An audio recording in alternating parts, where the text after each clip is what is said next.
साथियों, रोज आप सब हमारे आवाज में गाना सुनीला। देश दुनिया में ये बात का चर्चा बा, गांव गली में ये बात का चर्चा बा, लोग ये बात के बतियावता। हम गाना रोज गाते हैं पार्टी का, राष्ट्रीय मंचों पे गाते हैं, प्रादेशिक मंचों पे गाते हैं। एक दिन हम कहनी कि भैया तनी गांव में अब चलल जा। 2014 में तो जब जाके कहल जा कि ये भैया साइकिलिया वाला के वोट दी लोग हमको नहीं काहे हो का समाजवादी सरकार दिहला सोकरी बातों वोट ना मिली। लोग कहे नहीं, जितना रुपया विदेश में बा सगरी मोदी जी ले आई हो, आज सबके खाता में डलवाई हो। अच्छा तो यही से सबका खाता खुला था। मेहरारू जो उनके लड़का होके करे वो भी शहरे से जाके बैंक में लाइन लगावा सब। मर्दे से रिसिया ने से कहां से कि आज ले 1 रुपया देवे ना कैला, अब 15 लाख मिले खातिर खाता खुला था कहे तू रोका था।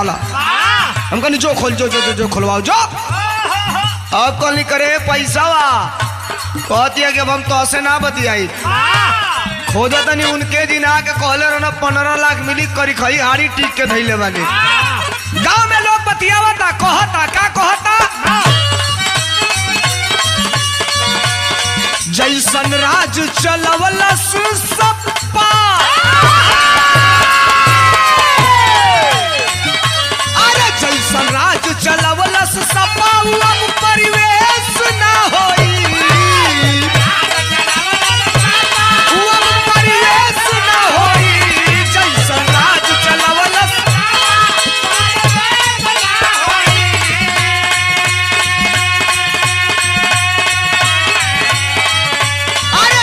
राज चलवलस सपा अब परिवेश ना होई।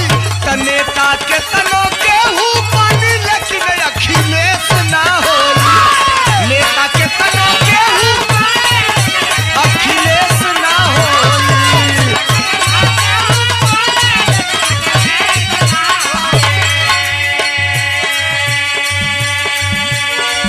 ईमानदारी से कह रहा हूं मित्रों, हिंदुस्तान की धरती पर उतना सादगी से रहने वाला दुनिया में कोई नेता नहीं होगा।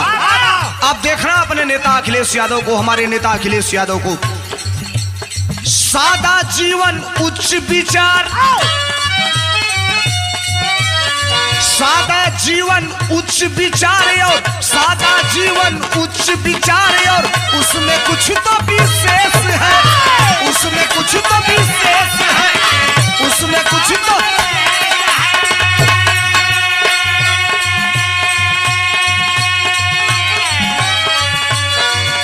भारत के सबसे बड़े सूबे के मुख्यमंत्री रहने के बाद आज भी अगर आप मिलेंगे तो वो सफेद कुर्ता, सफेद पैंट, काला जूता, उसके बाद कुछ नहीं, चेहरे पे हल्की सी मुस्कान, और जो भी मिलेगा दीवाना होकर चला जाएगा।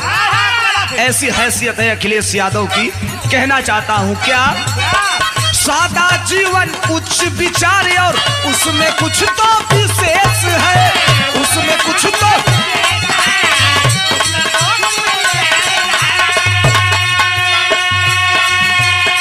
बात पे अपने अडिग रहे और बात पे अपने अडिग रहे और राशि उनका मेष है, राशि उनका।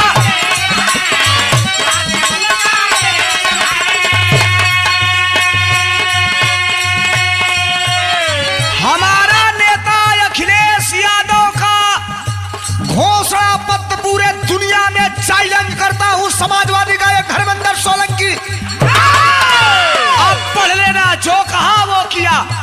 हमारे नेता ने कहा पेंशन देंगे, दिया। हमारे नेता ने कहा एम्बुलेंस चलवाएंगे, चलवाया। आज जब भारतीय जनता पार्टी के सरकार में किसी भाजपा नेता को चोट लगती है और फोन करता है 100 नंबर पर, तो वो 100 नंबर की पुलिस अखिलेश यादव की दी हुई वो गाड़ी तत्काल मौके पर पहुंचती है। 102 नंबर 108 नंबर की एम्बुलेंस पहुंचती है। और याद रखना, जो कहा अखिलेश यादव ने वो किया। ये भाजपा वाला 2014 में कहना सा न गुंडा राज न भ्रष्टाचार, अब की बार भाजपा सरकार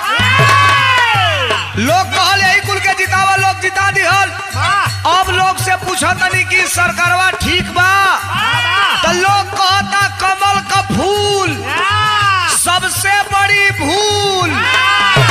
फिर अब दोबारा ना आई लोग।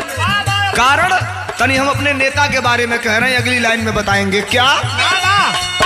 सादा जीवन उच्च विचार और राशि जिनका मेष है, और बात पे अपने अडिग रहे और उसमें कुछ तो विशेष है। ये साहब लोहिया राज नारायण जैसन, लोहिया राज नारायण जैसन अब परिवेश न होई।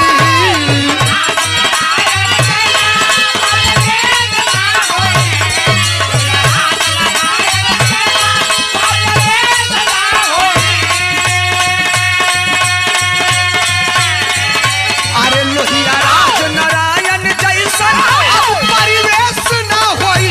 तनेता के तनो के ऊपर लेकिन अखिलेश न होई। नेता के तनो अखिलेश न होई।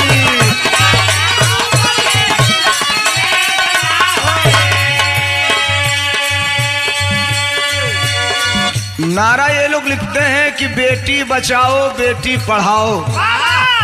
गांव में जा लो भाजपा वाला लोग, गांव में लोग दफ्ती पर लिख के टंगले बा कि भाजपा वालों से बेटी बचाओ। ये लिए भारतीय जनता पार्टी का विधायक बलात्कार में फंसता है। ए भाई, ये जितना बड़का बड़का मठ का मठाधीश तो सामने में देखा था लोग, सबका फोटो नरेंद्र मोदी के साथ है, वित्त मंत्री के साथ है, फलानवा मंत्री के साथ है। आज अभी फंसा तो ना, तो कहता ना सके ना हमारा उनसे कोई संबंध नहीं रहा है। अब तो फोटो पीछे से जारी हो जाता कि एक के साथ बैठ के चाय पियत रहना सा। राम लला हम आएंगे, मंदिर वहीं बनाएंगे, लेकिन तारीख नहीं बताएंगे। हर बार जब चुनाव आवे तब राम मंदिर राम मंदिर राम मंदिर। ये कितनी शर्म की बात है इस देश के लिए कि जब आप एसी एसटी एक्ट पे सुप्रीम कोर्ट के फैसले को दरकिनार करते हुए कैबिनेट से आपने फैसला ला करके और उस एक्ट को पारित करवा दिया, तो सरकार आपकी, लोकसभा में बहुमत आपका, विधायक आपके, मंत्री आपके, उत्तर प्रदेश में सरकार आपकी, देश में सरकार आपकी। राम मंदिर काहे नहीं बन रहा है? अरे तिरपाल में मर्यादा पुरुषोत्तम राम को रखा गया है। एगो प्रधानमंत्री आवास दे दो मर्दवा, कम से कम उतनों में एगो छत बन जाई। बुरा मत मानिएगा। मैं कहना क्या चाहता हूँ, क्या अपने नेता अखिलेश यादव के बारे में कैसे, अरे सड़क बना के तय समय में, सड़क बना के तय समय में दुनिया के दिखला दिहले, दुनिया के दिखला दिहले।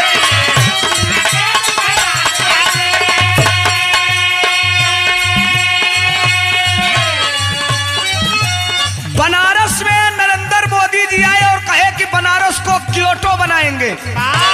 क्योटो तो नहीं बना, उन्हीं के विभाग का, उन्हीं के सरकार में ये जो पीडब्ल्यूडी का मंत्रालय था उसी से बन रहा था। ओवर ब्रिज गिर गई, कितना लोग चपा के मर गई। आज लेका भइल केहू जाना था, लिपा पोती हो गई, मामला खत्म हो गई।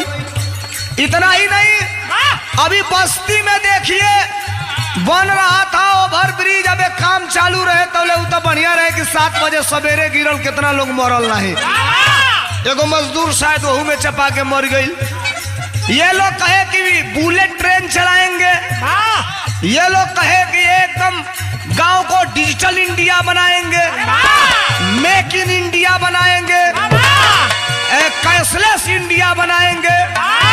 अच्छा तो ये बताओ, तरकारी किने देवा बाजारी में, कबो कबो ऐसा होला कि जानी जा तरकारी किने नहीं जा, कहन जा कि हो 2 किलो गोभी दे दो, 2 किलो भंटा दे दो, 2 किलो आलू दे दो, काल पैसा दे। कैशलेस इंडिया है, तू कौन चीज से पेमेंट करे के बाद जब उधार देवे ना करी तो लियाई कहाँ से? सब फर्जी गोल बनौले वाला से, जितना डाकू वाला सब भाजपा वाला कुछ ना कहला सा। लेकिन अखिलेश यादव ने एक काम किया, जो पूरे विश्व में जिनकी सराहना हुई। और क्या किया? अरे सड़क बना के तय समय में, सड़क बना के तय समय में दुनिया के देखला दिहले, दुनिया के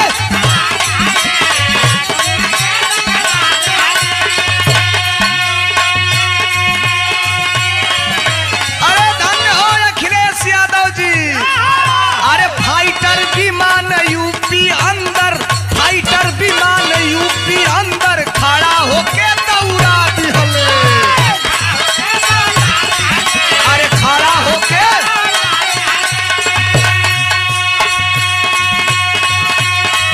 अरे सड़क बना के तय समय में दुनिया के देखला दिहले, फाइटर विमान यूपी अंदर खड़ा होके दौड़ा दिहले।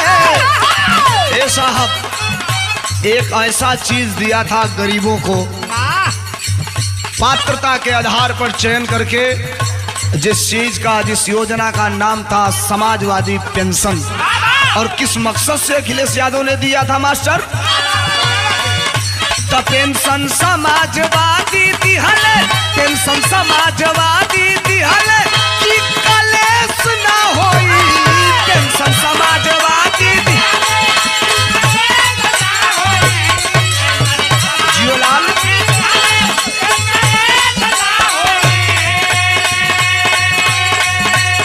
पेंशन समाजवादी दिहले कि कलेश ना होई, नेता के तलो केहू बन लेकिन अखिलेश ना होई। नेता